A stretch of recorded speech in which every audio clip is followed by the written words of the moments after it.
সরকারি সংবাদ সংস্থার বরাতে খবর হলো অধ্যাপক ইউনূসের প্রতি বিশ্ব নেতারা পূর্ণ সমর্থন জানিয়েছেন, কিন্তু সেই বিশ্ব নেতাদের সাথে বৈঠকে 6 রাজনীতিকের একজনও ছিলেন না যাদেরকে দেশ থেকে সঙ্গে করে নিয়ে গিয়েছিলেন অধ্যাপক ইউনূস। আবার এত এত বিশ্ব নেতা একটি সংগঠনের ব্যানারে অধ্যাপক ইউনূসকে সমর্থন জানালেন, সেটি কেমন সংগঠন সে প্রশ্ন ওঠাও স্বাভাবিক। আমাদের তথ্য হলো যে সংগঠনটির নেতারা অধ্যাপক ইউনূসের সাথে দেখা করেছেন এবং যাদেরকে বিশ্ব নেতা হিসেবে ডক্টর ইউনূসের পিয়ার টিম দাবি করছে, সেই সংগঠনটির সদস্য হলেন অধ্যাপক ইউনূস নিজেই।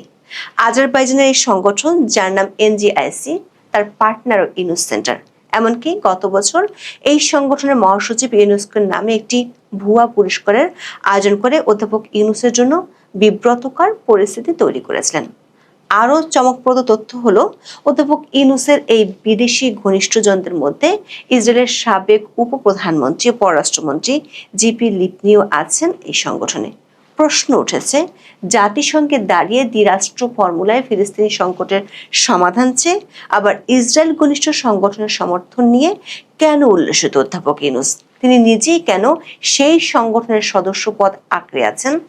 এর আগেও কেন একই সংগঠনের আয়োজনে যোগ দিতে রাষ্ট্রের টাকায় উড়ে গিয়েছিলেন আজারবাইজানে? চলুন যাওয়া যাক বিশ্লেষণ।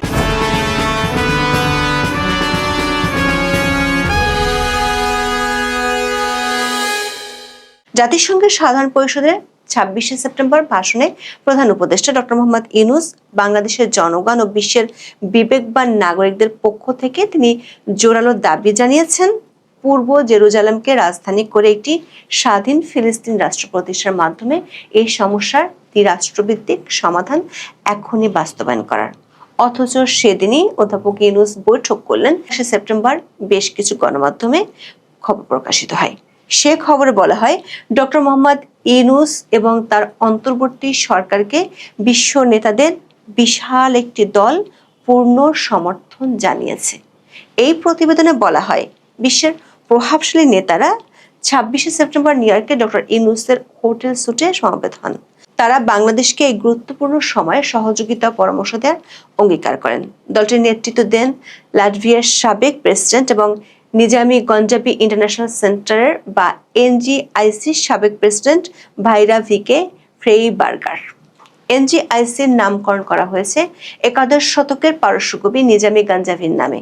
দর্শক, বিশ্ব নেতারা বাংলাদেশের অন্তর্বর্তী সরকারকে পূর্ণ সমর্থন জানিয়েছে। এমন খবর নিঃসন্দেহে বাংলাদেশের জন্য একটি বড় খবর। কিন্তু খবরটি প্রকাশের পর অনেকেই সামাজিক মাধ্যমে নানা ধরনের প্রতিক্রিয়া তুলে ধরেছেন। আমরা খোঁজার চেষ্টা করেছি কারা এই বিশ্ব নেতা, এনজিআইসি সংগঠনটির হোতা কারা, তাদের কর্মকাণ্ড কি এবং অধ্যাপক ইউনূসের সাথে তাদের সম্পর্ক কি। বাসসের রিপোর্টটিতে যাদেরকে বিশ্ব নেতা হিসেবে তুলে ধরা হয়েছে, তাদের মধ্যে আমরা বর্তমান সময়ের কোনো সরকার বা রাষ্ট্র নেতাদের দেখিনি। তাদের বড় অংশই অতীতে বিভিন্ন দেশের সরকার মন্ত্রী বা প্রেসিডেন্ট ছিলেন। এ নিয়ে প্রধান উপদেষ্টার দপ্তর থেকে যে বিবৃতি দেওয়া হয়েছে, সেখানে 15 বার ফর্মার বা সাবেক শব্দটি ব্যবহার করা হয়েছে। যেমন, এই দলে ছিলেন স্লোভেনিয়ার সাবেক প্রেসিডেন্ট বরুত পাহর, সার্বিয়ার সাবেক প্রেসিডেন্ট বরিস তাদিস, লাটভিয়ার সাবেক প্রেসিডেন্ট এগিলস লেভিটাস, গ্রিসের সাবেক প্রধানমন্ত্রী জর্জ পাপান্ড্রোও, বসনিয়া হার্জেগোভিনার সাবেক প্রেসিডেন্ট ম্লাদেন ইভানিচ এবং মরিশাসের সাবেক প্রেসিডেন্ট আমিনা গুরির ফাকিম। এর বাইরে ছিলেন বিভিন্ন দাতা সংস্থার সাবেক কর্মকর্তা, এমনকি নাম সর্বস্ব গবেষণা সংস্থার মাঝারি পর্যায়ের কিছু কর্মকর্তাও। অন্তর্বর্তী সরকারের পিয়ার টিম এদের সবাইকে বলছে বিশ্ব নেতা। দাবি করা হয়েছে তারা সবাই ডক্টর ইউনূসের সাফল্যে উচ্ছ্বসিত এবং তার পাশে থাকার আশ্বাস দিয়েছেন। এমনকি তাদের একজন অধ্যাপক ইউনূসকে যে কোনো পরামর্শ বা সহায়তার দরকার হলে জানাতে বলেছেন। দর্শক, এই যে বিশ্ব নেতা বলা হচ্ছে যাদের, তাদের সবাই গিয়েছিলেন একটি প্রতিষ্ঠানের ব্যানারে, যার নাম হলো নিজামী গঞ্জাবি ইন্টারন্যাশনাল সেন্টার বা এনজিআইসি। এটি আজারবাইজান ভিত্তিক সংগঠন।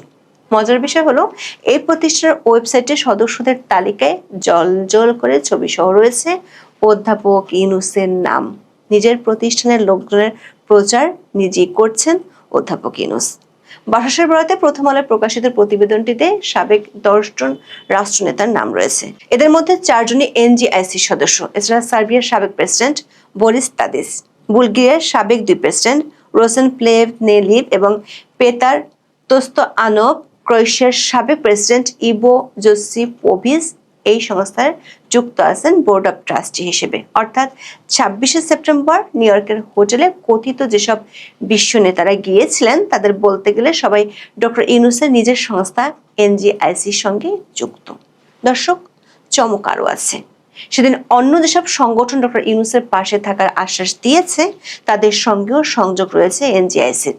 এসব সংগঠনের প্রায় সবগুলো আজারবাইজান ভিত্তিক সংস্থাটির পার্টনার। গত 14 মাসে বাংলাদেশ মবের রাজ্যে পরিণত হলেও বাংলাদেশের মানবাধিকার নিয়ে উচ্ছ্বসিত প্রশংসা করেছেন কেরি কেনেডি। তিনি হলেন রবার্ট এফ কেনেডি ফাউন্ডেশনের প্রেসিডেন্ট। এই ফাউন্ডেশনটি আবার এনজিআইসির পার্টনার সংগঠন। বিস্ময়করভাবে এনজিআইসির পার্টনার সংগঠনের তালিকায় ইউনুস সেন্টারের নামও আমরা পেয়েছি। টুইস্ট কিন্তু এখনো শেষ হয়নি। পত্রিকার খবর অনুযায়ী নিউ ইয়র্কের হোটেলে ডক্টর ইউনূসকে সমর্থন জানাতে গিয়েছিলেন Georgetown institute for women peace and security নির্বাহী পরিচালক। তিনি নিজ প্রতিষ্ঠানের পক্ষ থেকে শিগগিরই বাংলাদেশের জুলাই বিপ্লবের প্রতি আনুষ্ঠানিক সমর্থন ঘোষণার প্রতিশ্রুতি দেন। দর্শক, এই প্রতিষ্ঠানের সংক্ষিপ্ত নাম GIWPS। আমরা ওয়েবসাইটে গিয়ে পেয়েছি প্রতিষ্ঠানটির অনারারি ফাউন্ডিং চেয়ারম্যান হিসেবে আছেন ডক্টর ইউনূসের পরীক্ষিত বন্ধু হিলারি ক্লিন্টন। আবার আজারবাইজান ভিত্তিক এনজিআইসি পার্টনার হিসেবে আছে ক্লিন্টন গ্লোবাল ইনিশিয়েটিভ। এত সব সুতা জড়িয়ে একটি জাল তৈরি হচ্ছে কিনা সেই হিসেব মেলাতে গিয়ে আপনার চোখ নিশ্চয়ই কপালে উঠেছে। তবে চমক আরও আছে। আমাদের বিশ্লেষণ হলো, নিউ ইয়র্কের হোটেলে সেদিন মেলা বসেছিল প্রধান উপদেষ্টার বিদেশি ঘনিষ্ঠ বন্ধু বান্ধবদের। যথারীতি সেই ব্যক্তিগত মিলনমেলাকে তার পিআর টিম প্রচার করেছে বিশ্ব নেতাদের অকুণ্ঠ সমর্থন হিসেবে। এনজিআইসি তাদের ওয়েবসাইটে বিশ্বব্যাপী সহিংসতা সংলাপের পরিবেশ তৈরির মতো বিষয়গুলো নিয়ে কাজ করার ফিরিস্তি তুলে ধরেছে। তবে ট্র্যাক রেকর্ড বলছে এর উল্টো কাজ করতেই বেশি ব্যস্ত তারা। সাংবাদিক জুলকারনাইন স্যার ফেসবুকে এক পোস্টে এর কিছুটা তুলে ধরেছেন। তিনি লেখেন, এনজিআইসি মূলত আজারবাইজান সরকারের পক্ষে আন্তর্জাতিক মণ্ডলে প্রভাব বিস্তার করছে। সেই সঙ্গে তারা দেশটির কর্তৃত্ববাদী রাষ্ট্রপতি ইলহাম আলিয়েভের দুর্নীতি, মানবাধিকার লঙ্ঘন, জাতিগত নির্মূল এবং অভ্যন্তরীণ দমন পীড়নের কুৎসিত রূপ থেকে বিশ্বের দৃষ্টি সরাতে কাজ করে চলেছে। বিভিন্ন মানবাধিকার সংগঠন ও কর্মীদের অভিযোগ, এনজিআইসি আজারবাইজানকে পরিবেশ বান্ধব দেশ হিসেবে জাহির করতে বিভিন্ন আন্তর্জাতিক সংস্থায় ক্যাম্পেইন করে। তারা 2023 সালের সেপ্টেম্বরে নাগোর্নো কারাবাখার আর্মেনীয়দের জাতিগত নির্মূল সম্পর্কে আজারবাইজান সরকারের দৃষ্টিভঙ্গিকে প্রতিষ্ঠিত করার চেষ্টা করেছে। এই সংস্থার অর্থায়নের বেশিরভাগই আসে আজারবাইজান সরকারের কাছ থেকে। আর এর জোরে দেশটির কুখ্যাত শাসক ইলহাম আলিয়েভে এনজিআইসির বার্ষিক বাকু গ্লোবাল ফোরামের মূল বক্তা হিসেবে উপস্থিত থাকেন। মজার বিষয় হলো, গত বছরের মার্চে একাদশ গ্লোবাল বাকু ফোরাম সামিটে ডক্টর ইউনূসও যোগ দেন। সে সময় ঘটেছিল আর এক বিস্ময়কর ঘটনা। তখন একটি ব্যক্তিগত পুরস্কারকে ইউনেস্কোর পুরস্কার হিসেবে দাবি করা হয়। ইউনূস সেন্টার এক বিবৃতিতে সে সময় জানায়, শান্তিতে নোবেল বিজয়ী অধ্যাপক ডক্টর মোহাম্মদ ইউনূসকে ইউনেস্কো ট্রি অব পিস পুরস্কারে ভূষিত করা হয়েছে।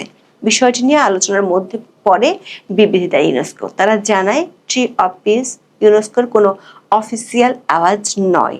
এই পদকে ইউনেস্কোর কোনো মর্যাদাও নেই। ইউনেস্কো আরও জানায়, তাদের গুডউইল অ্যাম্বাসেডর একজনের নাম হেডভাশের।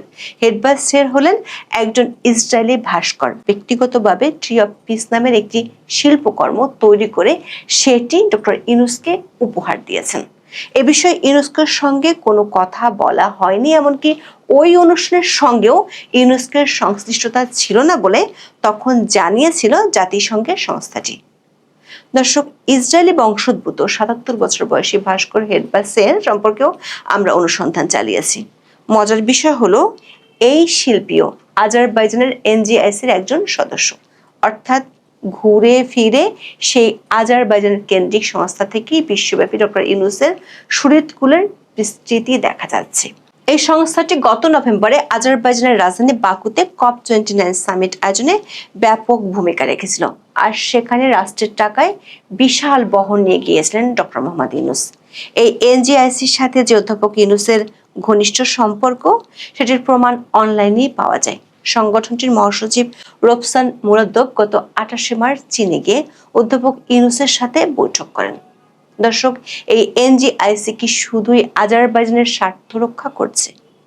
শুধু তা কিন্তু নয়, বরং এর সঙ্গে ইসরায়েলের রয়েছে ঘনিষ্ঠ যোগাযোগ। এমনকি সংগঠনটির সঙ্গে ইসরায়েলের প্রতিরক্ষা মন্ত্রণালয়ের সংশ্লিষ্টতা রয়েছে।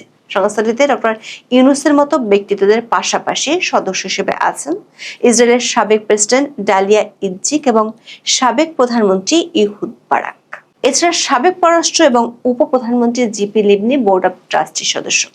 গাজায় ইসরায়েলি আগ্রাসনের শুরু থেকে ঘটনার জন্য হামাসকে দায়ী করে কড়া বক্তব্য দিয়ে যাচ্ছেন জিপি লিবনি। তিনি ইসরায়েলের নিরাপত্তার জন্য হামাসকে নির্মূলের আহ্বানও জানিয়েছেন কয়েকবার।